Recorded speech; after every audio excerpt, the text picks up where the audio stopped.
Bonsoir, bienvenue dans Au Quotidien. Et au quotidien, la suite en ce mardi 29 avril. Et à la présentation ce soir, Laure Girard. Bonsoir Laure. Bonsoir Alexandre, bonsoir à tous.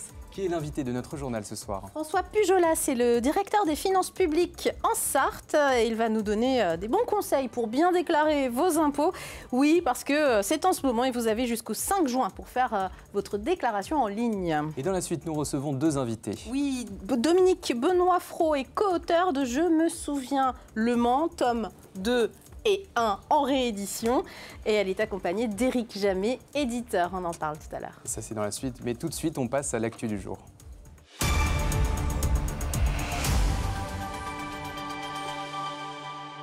Bienvenue dans votre journal du mardi 29 avril avec au sommaire un mouvement social qui pourrait s'intensifier. Les taxis sartois étaient mobilisés devant la CPAM de la Sarthe ce mardi. Si aucun accord n'est trouvé avec la sécurité sociale, le mouvement pourrait se durcir. Le team automobile sartois DAMS se structure et se développe, visite des ateliers à Ruaudin. Et puis une soirée nostalgie samedi dernier à la Visitation qui a fait revivre les grandes heures d'une boîte de nuit mythique. En Sarthe, le Kimlan. Vous l'avez entendu, mouvement social, les taxis encore mobilisés devant la CPAM de la Sarthe. En cause, la nouvelle tarification pour le transport de malades en simultané, c'est-à-dire au moins 2 malades en même temps, une tarification qui fait perdre des centaines d'euros aux professionnels. La rédaction de la nouvelle convention inquiète aussi les artisans. Ils pourraient ne plus être indemnisés pour les temps d'attente. Les retours à vide après le transport d'un patient ne seraient plus pris en charge. Des mesures qui mettraient leur entreprise en difficulté. Une quarantaine de taxis conventionnés, vous les voyez, se sont donc relayés devant la CPAM ce mardi. Celle-ci demande un chiffrage précis des pertes pour les taxis sartois qui sera transmise au national. Rien ne se décide sur le territoire. On écoute la réaction du président de l'Union des artisans taxis de la Sarthe, Pascal Gaucher. Ce qui me chagrine un petit peu, c'est que quand on parle de licenciement et de faillite, à un moment donné, il serait bon que l'assurance maladie quand même essaie de prendre une disposition pour trouver une solution, quoi. Le problème, c'est les patients derrière, les malades. Ils sont inquiets pour nous, quoi. Parce qu'ils se demandent comment va se passer l'avenir. Est-ce qu'ils seront toujours transportés? On emmène des malades qui vont en cancérologie, qui vont faire des dialyses, des rayons, des chimiothérapies. On emmène des gens en psychiatrie. Voilà, nous, la souffrance des gens, on la connaît, on la voit. Voilà, c'est pas pour une balade de santé, hein, c'est quand même, on est très utile. Et le taxi représente un maillon indispensable de la chaîne de soins. Le syndicat prévient, il ne s'agit que d'un avant-goût. La mobilisation pourrait prendre de l'ampleur au niveau national en cas de non-accord dans un mouvement que ce syndicat qualifie de sans précédent. Au chapitre judiciaire, François Fillon était à nouveau entendu une 3e fois en audience devant la Cour d'appel de Paris ce mardi. Et c'est 4 ans de prison avec sursis qui sont requis contre l'ex-premier ministre sartois dans l'affaire des emplois fictifs de son épouse. Le 9 mai 2022, la Cour d'appel de Paris avait prononcé cette même peine, mais accompagnée d'1 an de prison ferme, ce qui est désormais écarté. 375 000 € d'amende et 10 ans d'inéligibilité sont aussi demandés par l'avocat général. La décision finale de cette audience sera rendue à une date ultérieure. Page politique maintenant, le Parti communiste français en Sarthe travaille déjà sur sa campagne pour les municipales 2026. Ce lundi, le PCF sartois a rencontré une vingtaine de syndicalistes CGT de Renault au Mans. À l'ordre du jour, l'analyse du fonctionnement de l'entreprise. Selon le PCF, il faut mettre davantage l'accent sur l'emploi et la formation. Invité d'honneur de la matinée, Frédéric Bocara, économiste et membre de la direction du parti, qui a beaucoup travaillé sur le sujet de Renault. On l'écoute au micro d'Elisa Cribier.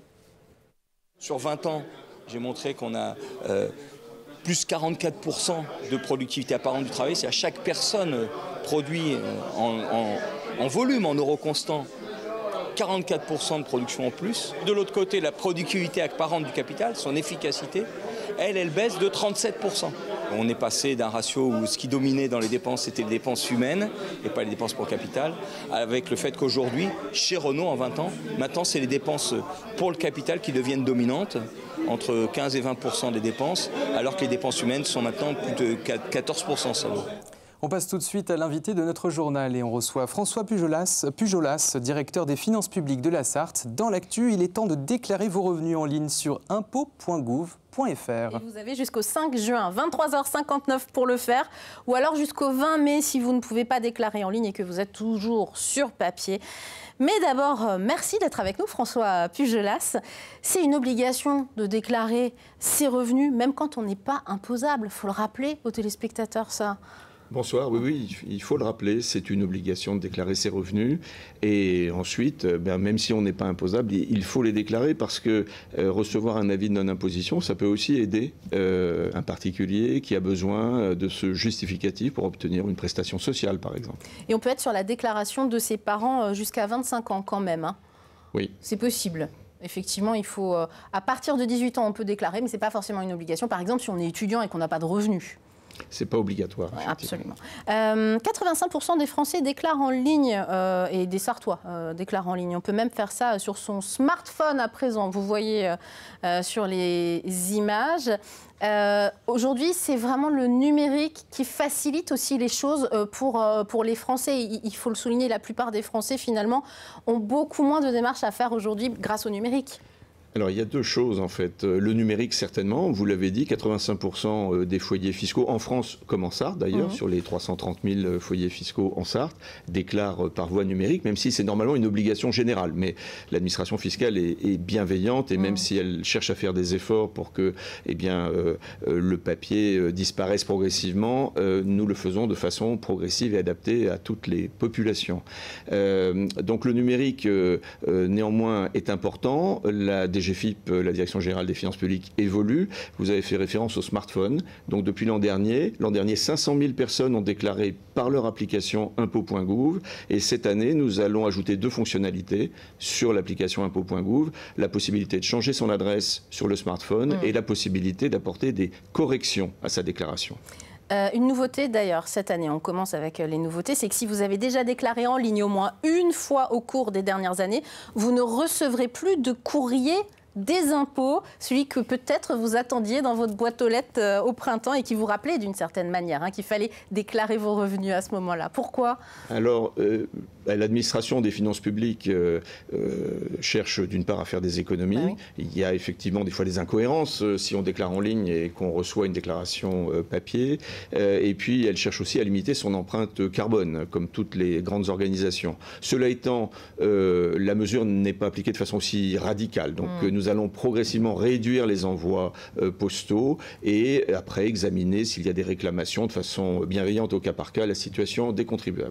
Parmi les nouveautés importantes également, le taux individualisé. Ça n'a pas d'incidence sur le montant final des impôts que vous allez payer, mais ça correspond finalement à une réalité des Français. Quelle est-elle ?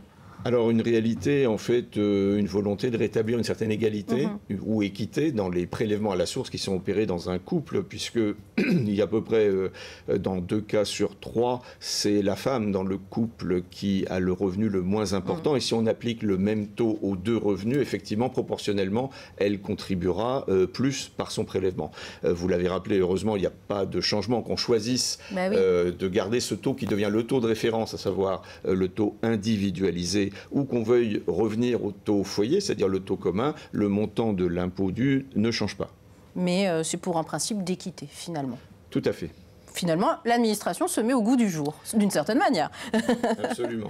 Alors, le dispositif, si vous avez des questions, je voudrais qu'on en vienne au dispositif départemental d'accueil, parce qu'il y a encore de temps en temps des problématiques, on ne sait pas, ça peut être un peu compliqué. Il y a vraiment un réflexe à avoir, c'est l'appel non surtaxé, en priorité au 0809 401 401.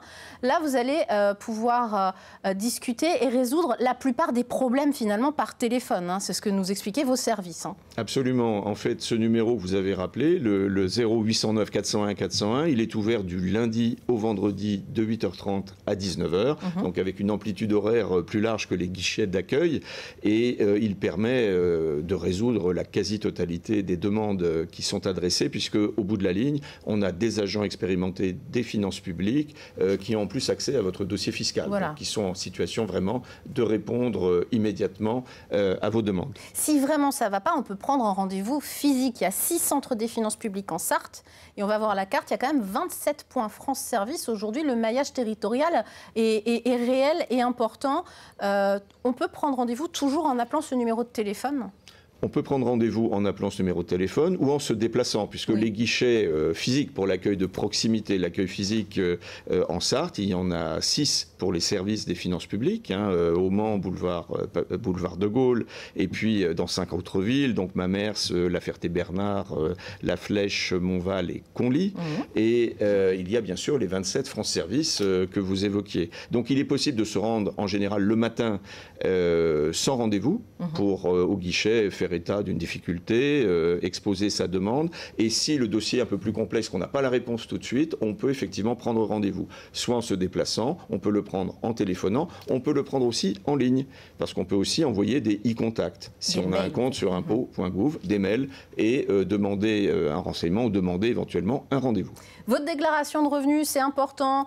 Déclaration de revenus 2024 à faire jusqu'au 5 juin, 23h59, je le rappelle, en ligne sur impôts.gouv.fr. Un mot pour finir sur quelque chose qui va arriver là bientôt, la facturation électronique pour les commerçants, une sorte de petite révolution quand même.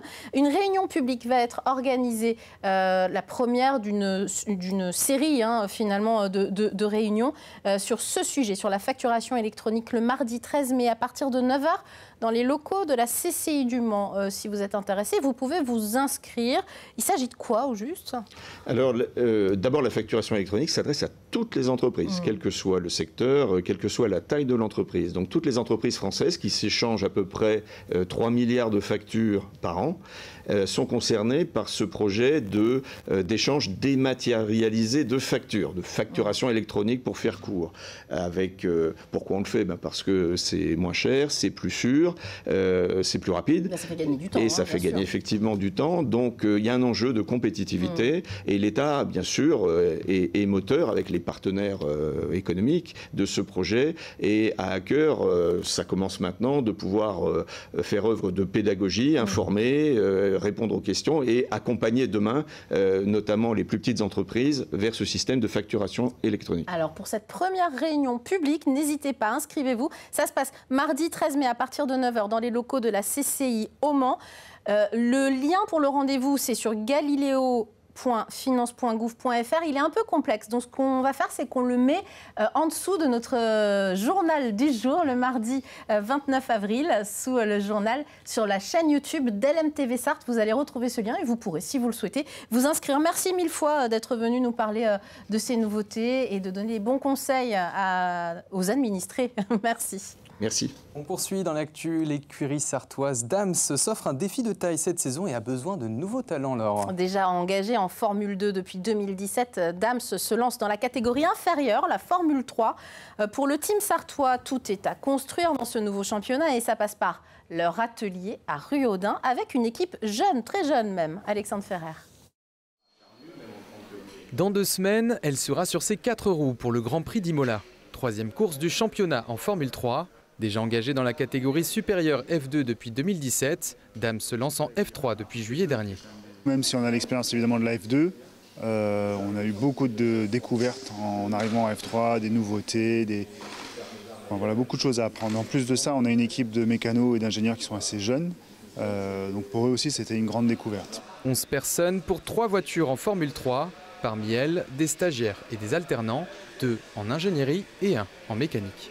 On prend beaucoup de stagiaires, des alternants, pour qu'ils apprennent le métier d'ingénieur, pour qu'ils puissent revenir avec nous et directement être performants. On est aussi à la recherche de personnes qui connaissent un petit peu les nouvelles technologies, typiquement ce qui est intelligence artificielle, machine learning. Ces éléments-là, c'est des potentielles ouvertures pour nous pour trouver des méthodes pour analyser la performance plus rapidement. Et les tâches sont diverses dans ce hangar. Préparation de la monoplace, simulation sur piste pour les pilotes. Niveau logistique, 14 tonnes de matériel sont préparées pour chaque course. Sébastien Frère, salarié chez Dams depuis 1994, encourage la nouveauté. C'est important aussi de renouveler l'équipe et puis d'avoir des nouvelles idées, des jeunes qui sont très dynamiques, qui ont les dents très longues, qui ont envie de révolutionner un petit peu le monde de la course et ils apportent des bonnes idées. Donc à nous aussi de garder les yeux grands ouverts pour leur dire non, je pense que là, on ne se dirige pas dans le bon endroit, mais bon, voilà. Depuis 37 ans, l'écurie sartoise a formé de grands pilotes dans le sport automobile d'aujourd'hui, comme Pierre Gasly en Formule 1 ou Sébastien Bourdet en championnat du monde d'endurance. Au Mans, une nuit pour faire revivre le Kimlan. Samedi 26 avril, à la Visitation au Liberta, les gens ont dansé au rythme du passé. Une soirée hommage à la discothèque mythique de la Sarthe, le Kimlan donc. Fermée depuis 1990, cette boîte installée à Sillé-le-Philippe dans les années 70-80, ça vous dit peut-être quelque chose, faisait la part belle au rock, à contre-courant de la vague disco, une ambiance que certains n'ont jamais oubliée, comme l'a constaté Anthony Piton. C'était une époque où le rock dominait les platines. Près de 35 ans après sa fermeture, le Kimlan reprend vie le temps d'une soirée. Une initiative portée par la fille du gérant. On parle d'une époque où il n'y avait pas YouTube, Deezer, Spotify, c'était les radios libres. Et en fait, ils ramenaient les imports des États-Unis en direct le week-end. Il y a un an, on s'est réunis pour un événement qui n'était pas hyper joyeux, mais on s'est réunis à plus de 400 personnes. Et c'était principalement des clients du Kimlan. Et on s'est dit qu'il y avait une vraie nostalgie par rapport à tout ça et qu'il fallait qu'on fasse quelque chose. Et ce lieu, certains s'en souviennent comme si c'était hier. Nous, on y a été on y a été très très longtemps, on va pas dire, parce que voilà. Mais on y a été vendredi, samedi, on y allait tout le temps. Moi, j'ai été que là presque en boîte. C'est la seule boîte qu'on a connue. Hein. C'est ça. Le Kimlan, c'est un style, une tribu, loin des boules à facettes. Une discothèque pas comme les autres, qui a permis de nombreuses rencontres. Mes souvenirs du Kimlan, moi, c'est par rapport à ma sœur, Elodie, et son mari maintenant. Ils se sont rencontrés au Kimlan. Et voilà, ça fait plusieurs années, ils ont 2 enfants maintenant. Et voilà, ils vivent heureux. Et j'ai voulu revivre ça pour eux parce qu'ils n'ont pas pu être là aujourd'hui. Sur le dance floor, ce sont donc les souvenirs qui dansent. Le Kimlan prévoit de rallumer les amplis pour une dernière soirée, le 22 novembre au Mans. Maëva Salomon, meilleure joueuse de la saison de Seconde Ligue. Distinguée à l'occasion des premiers trophées de la Ligue féminine de football professionnel, l'attaquante des 100 et or, arrivée l'été dernier, a très vite pris ses marques au Mans, directement nommée meilleure joueuse en septembre. Et en octobre, la numéro 9, Mancel, a inscrit 7 buts en Seconde Ligue, mais blessée à plusieurs reprises. Une distinction individuelle qui récompense la saison des Mancel en lice pour la montée une bonne partie de l'année. Les joueuses de Damien Bolini occupent la 4e position et n'ont plus rien à jouer à 2 journées de la fin du championnat. C'est toujours des belles images de joie avec les féminines du Mans FC. Ça fait toujours plaisir de voir cela, effectivement. C'est la fin de votre journal. Laure Girard recevra dans la suite 2 invités. Dominique Benoît-Fraud, co-auteur de Je me souviens Le Mans, et Éric Jamet, l'éditeur de ce nouveau recueil de souvenirs. Après une courte page de pub et de météo. À tout de suite.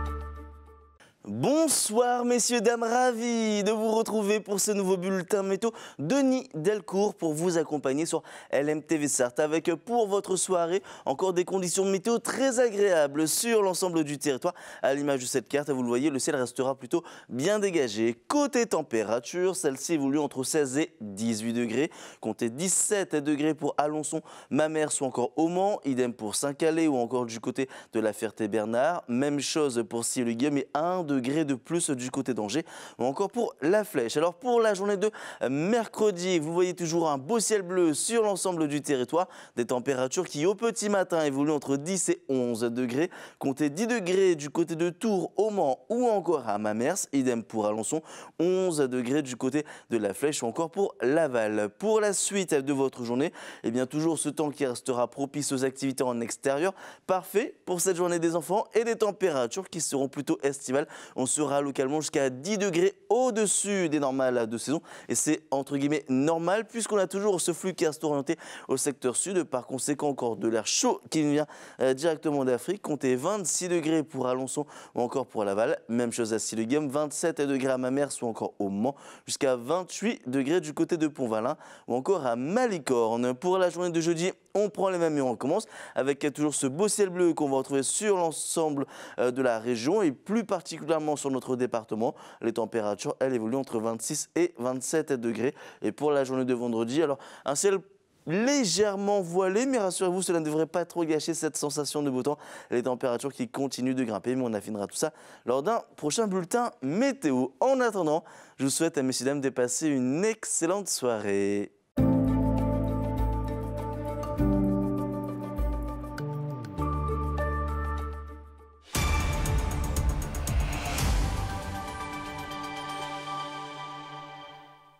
De retour dans Au Quotidien, la suite en ce mardi 29 avril avec la qualité de l'air. Pour ce mercredi, le temps ensoleillé, les chaleurs précoces, vous les avez ressenties, favorisent la formation de l'ozone dans l'air, évidemment. La qualité de l'air devrait être moyenne, voire dégradée mercredi. Une amélioration est prévue les jours suivants. Concernant les pollens, les graminées sont toujours présents de manière modérée. Mes invités, Dominique Benoît-Fraud, qui est présidente du prix de la nouvelle francophone inédite et surtout co-auteur de Je me souviens Le Mans, tome 1 et 2. Le 2 vient de sortir, le 1 est réédité. Et en face de vous, Éric Jamet, éditeur de ces deux recueils. Le plus simple, si vous voulez bien, et après je vous laisse parler. Après, il n'y a plus que vous qui parlez. Pour comprendre de quoi il retourne, c'est de lire quelques extraits de ce tome 2. Par exemple, je me souviens des tours en bateau sur le petit lac du Jardin des Plantes que pour 5 francs en 1960, M. Hirardot faisait faire aux enfants. Ça, c'est signé Antona Robert. Je me souviens des petites pharmacies du quartier Saint-Vincent. Je me souviens, allez, au hasard, de la charcuterie Boisard, boulevard Mutuel. C'était très bon. Je me souviens de 1960 à 1920 pour ce nouveau tome. C'était l'envie, Dominique, de refaire ce que vous aviez déjà fait il y a 30 ans avec le tome 1. Oui, nous avions fait cela il y a 30 ans avec une amie, Anne-Marie Gillet, qui participe encore pour le 2, parce qu'on s'était inspiré du Je me souviens de Georges Perec. À l'époque, il avait pris des souvenirs personnels, c'était les années 60, c'était de petites phrases, de 3 phrases, même souvent une. Et là, nous avons eu l'idée de le refaire avec la ville, mais que tous les Mancelles et les Manceaux puissent s'exprimer, ceux qui le souhaitaient, sur des souvenirs, de faire quelque chose de collectif. Ça donne quelque chose de poétique, un instantané de la ville du Mans de manière poétique, je trouve. C'était ce que vous aviez envie aussi d'éditer, vous, en tant qu'éditeur, Éric. Oui, parce qu'en fait, on voit à travers les différents souvenirs, les thèmes abordés aussi. On arrive un peu à voir les coutures de la ville, un peu, je trouve. Et donc, c'est ça qui est assez étonnant. Et l'avantage du livre, c'est qu'on peut le feuilleter dans n'importe quel sens, donc, et prendre les souvenirs comme ils viennent, quoi.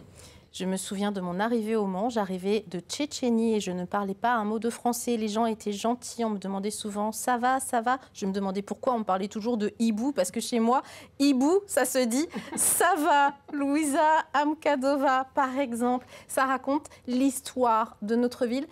Aussi, de temps en temps, à travers la grande histoire, il y a beaucoup de témoignages comme ça. Aussi d'Ukrainiens, par exemple, arrivés plus récemment. Un commerçant qui parle du changement d'attitude de ses clients après le Covid, notamment sur le marché, etc. C'est la grande histoire et la petite histoire et tout se recoupe en fait. Oui, complètement, qui se mêlent. Et c'est ce qu'on a voulu un petit peu faire, parce que le principe a été d'aller dans beaucoup de lieux. Ouais. Aussi bien dans des maisons de retraite que sur des marchés, que par exemple aussi à la maison des patients. Et nous étions un petit groupe. Et les personnes livraient un peu leur je me souviens. Donc nous écrivions et après nous avons retranscrit. Mais surtout, on voulait écouter ce qu'ils avaient à dire sur leur ville, une ville qu'ils aiment, c'est ce qui nous a vraiment beaucoup frappé. Et je voulais aussi préciser que par rapport à ce que vous aviez dit, que nous avions fait des index. Oui, donc il y a absolument. des index de lieux, des index thématiques. C'est aussi Parc et important. jardin, quartier, voies et places. Le nom de la personne qui l'a donné. Il y a quelques anonymes quand même. Pourquoi ? Quelques anonymes. Eh bien, parce qu'il y a des personnes un peu plus anonymes. Par exemple, à la maison des patients, ça a été un petit peu plus anonyme et quelquefois, on peut le comprendre. Comment on fait pour compulser tout ça ? Parce qu'on comprend bien qu'il y a une équipe de 6 qui allait récupérer tous ces témoignages et après, c'est aussi un travail d'éditeur. Vous avez participé un petit peu à l'organisation ensuite de tout ça ? Oui, après, on n'a pas... oui, j'ai participé à l'organisation avec mon complice Alain Malat. Ouais. Ce qui était intéressant, c'était on ne voulait pas qu'il y ait le même type de souvenirs qui reviennent trop souvent. Donc il a fallu en écarter quelques-uns. Et puis ensuite, on voulait qu'ils apparaissent de manière aléatoire. C'est-à-dire, on n'a pas choisi l'ordre. Ouais.